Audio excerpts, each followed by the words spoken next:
As Josh was saying, my name is Matt Wallan. I'm the Battalion Chief for the state representation in Nevada County and state lands.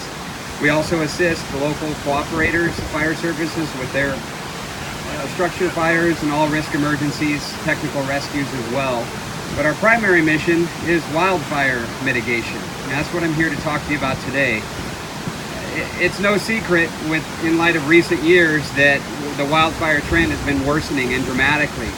Climate change, human caused, what have you, might just be a bad mix of everything. But I can tell you that I've been doing this job since 1990, and of the top 20 most devastating California wildfires in history, they've all occurred in my career. And I mean, we all like fighting fire in the fire service, but not that much. So the bottom line is the risk here in the Yuba River drainage is extremely great to our communities, because we all live uphill, upwind of these, and those are the two factors that influence wildland fire behavior the most. And when you have a slope-driven fire in a remote area, and today we have an up canyon push in our winds, it's going to be pushing it up toward the upper end, lower end of Washington, and then the communities of North Bloomfield. And with an up canyon wind, it could easily go, or I'm sorry, with a slope-driven, it can easily go both sides of this canyon. That's always a big problem. So one of the things we need to determine early on is which side of the canyon is it on. And I'm giving you this message as when you go to report a fire, it's real important that you can give us as much detail as possible, as you may be the only person out there recording it. We need to get you out to a cell phone area as quickly as possible to make that 911 call, or if we have an ambassador, or to the landline that they have fixed down here.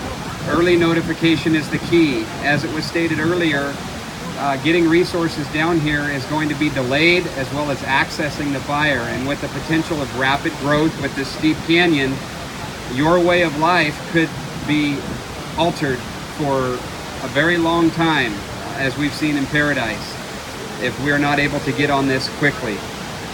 Fire runs uphill quickly, and we might not always see it because it's sheltered, like with our lookouts, because it's sheltered with this deep canyon.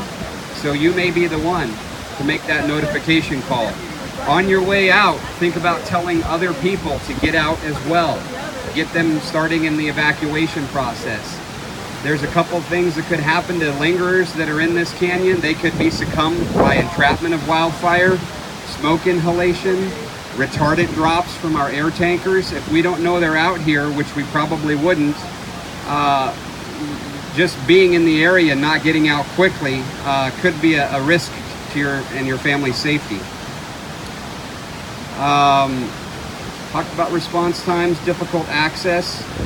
So I guess in closing, I would just say, as Supervisor Hook reiterated, there are no fires allowed.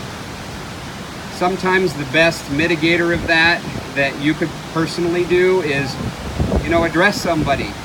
If you see them with a fire, let them know, hey, that's illegal. We can't have those down there. It poses an extreme risk to our communities if that escapes your control.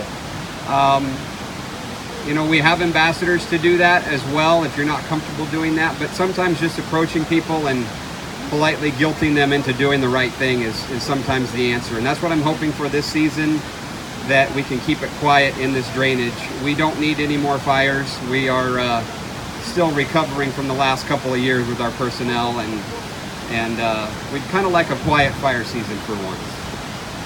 So thank you again.